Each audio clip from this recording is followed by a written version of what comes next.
What's up guys, it's me Jeremy. Laning is obviously a huge part of the game, and when it comes to winning your lane, understanding your matchups so you can outplay your opponent is crucial to success. Let's get started. Now there's obviously no way I can talk about every individual laning matchup, as there's probably thousands of potential matchups that exist in the game.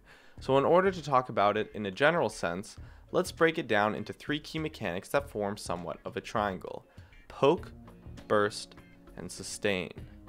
In general, the poke mechanic consists of ranged sources of damage that have short cooldowns and can be used often. Poke champions may suffer from mana issues, but they use their range as a source of harass to constantly damage you and set up for a significant health advantage that can force you out of lane, or if you're not careful, kill you.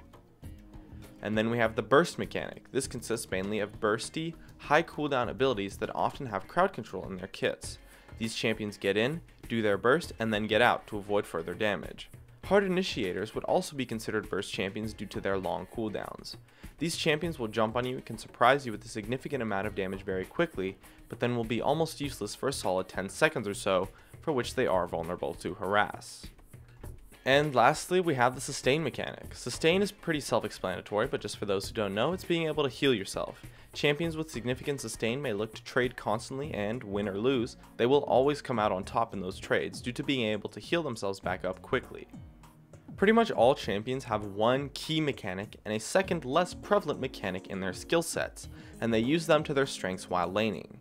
And so first you need to identify their key mechanic your champion uses and the key mechanic your opponent's champion uses. Now in general, poke beats burst, burst will beat sustain, and sustain beats poke. But that is a very general triangle, so let's take a look at the matchups. In the poke versus burst matchup, poke theoretically wins as long as they can prevent the burst champion from initiating onto them. Harass them down to where they have no chance in winning a fight even if they do get their burst off. Use your range to your advantage, but make sure to not run out of mana. The burst matchup does have outplay potential though if they can fight before the poke champion is able to harass them down, or if they can prevent their engages. The poke mechanic slowly builds up power and advantages over time, so if you can get around that, the burst mechanic can win. In the burst versus sustain matchup, burst will theoretically win, as their high burst damage and crowd control can kill the sustain opponents easily by out-damaging their sustain. Sustain champions are much more vulnerable to burst, as sustain cannot negate burst at all, and it can often just kill them completely. Use your burst aggressively to go for kills on the sustain champions. Sustain though has outplay potential if they can manage to limit the burst of the opponents by disengaging fights or by tanking through it. Then they can heal back up while harassing the opponents slowly to create a nice advantage. And lastly, in the sustain versus poke matchup, sustain theoretically wins as they are able to outsustain the harass that the poke champion has, thus negating the poke almost completely. They can trade and lose every single trade but still come out on top in terms of HP due to their sustain. Make sure to use your sustain effectively in order to counter the harass. And the poke mechanic has outplay potential if they can out-harass the sustain. This can be done through constant hyper-aggression or through denying efficient use of the sustain of your opponent if possible, such as when they go to attack creeps to heal up, you can use that time to harass them instead. And also there's going to be mirror matchups. When it comes to mirror matchups, it's all about playing to your strengths more than your opponent, as well as preventing your opponent from playing to their strengths. So in a poke mirror matchup, it's about winning trades, and in a burst mirror matchup, it's about setting up optimal situations for burst and initiations before your opponent does. While the sustain mirror really just ends up being a farm lane where you harass to gain CS leads.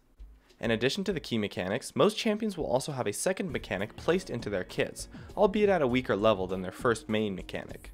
It is this second mechanic that creates a ton of outplay ability to where anyone can win any matchup with enough skill, as that second mechanic can often make up for the weaknesses in the kit of your first key mechanic, but it simply comes with downsides.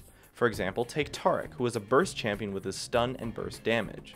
His heal allows him to make up for the extreme weakness versus poke champions, but in return the heal has an extremely high mana cost and can easily run his mana levels out. Mechanics such as that will give you lots of outplay ability, so be sure to take those into account, even if they are much weaker than the premier mechanic of a skill set.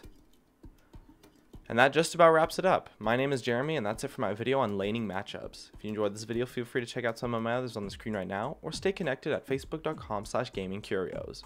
drop a like and make sure to subscribe for some more awesome content in the future. As always, thank you so much for watching, and I'll see you guys next time.